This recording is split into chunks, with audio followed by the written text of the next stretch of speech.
Hello everyone, আমি বিপাশা। তো এখন বাজছে ঘড়িতে সকাল ৫টা। তো আমরা সকাল সকাল রেডি হয়ে আজকে যাচ্ছিলাম জগন্নাথ মন্দির দর্শনের উদ্দেশ্যে। আজকে আমাদের পুরীতে দ্বিতীয় দিন। তো এখনও দেখতেই পাচ্ছ একদম ভোরবেলা আর ওয়েদার ছিল একদম মেঘলা।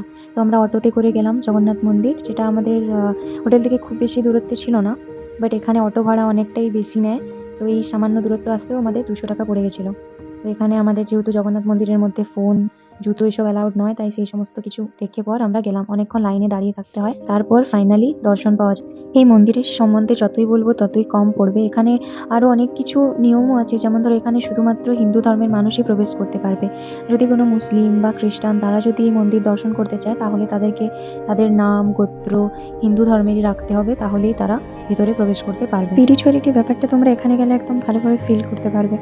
সত্যি বলতে ওই হরে কৃষ্ণ নামটা যখন সবাই মিলে একসাথে বলতে বলতে এত ঠেলাঠেলির মধ্যে ঢুকবে না, মানে একটু দর্শনের জন্য যে এতটা ভিড় ঠেলে যাবে, এটার মধ্যে একটা আলাদাই ফিলিং। তো এখানে একটু চা খেলাম রাস্তাতে, আর আমাদের ব্রেকফাস্টের জন্য কিছু জিনিস, যেমন লুচি ঘুগনি কিনে আনা হয়েছিল, সম্পূর্ণ নিরামিষ ছিল।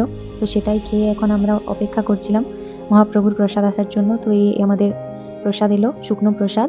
আর তারপর আবার একটু চা খেলাম, রেস্ট করছিলাম। তো তারপর চলে এলো আমাদের মহাপ্রভুর ভোগ। এই ভোগ প্রসাদের মধ্যে ছিল দেখো ভাত, ডাল, পোলাও আর কি দুটো সবজি ছিল।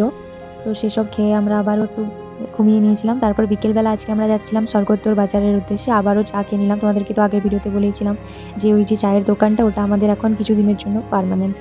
তো এই স্বর্গদ্বার বিচে দেখতেই পাচ্ছ অনেক দোকান। আমাদের হোটেলের কাছে যে বিচটা ছিল সেখানে না খুব বেশি দোকান নেই, অনেক ফাঁকা ফাঁকা, ঘুরতে বেশ ভালো। বাট এই জায়গাটা কেনাকাটা করার জন্য খুব ভালো, এখানে অনেক অনেক প্রচুর দোকান ছিল।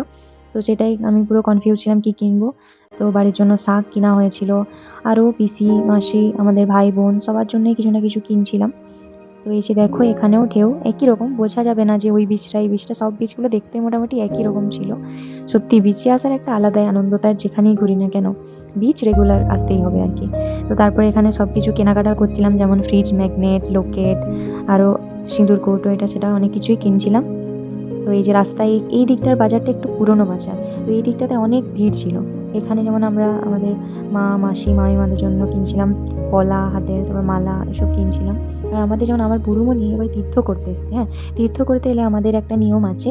তো এই যে আমাদের বুড়ো তো বয়স্ক মানুষ, তাকেও আমাদের যে রিলেটিভরা আছে তারা শাড়ি দেয়, তারপর আমাদেরও তাদেরকে কিছু দিতে হয়। তার জন্য আমরা এখানে পিতলের ঠাকুর কিনে নিয়েছিলাম সব রিলেটিভদেরকে দেওয়ার জন্য। তারপর আমরা আবার ফিরে এলাম, সেখানে চা খেলাম, এই যে এগুলোই কিনা হয়েছিল।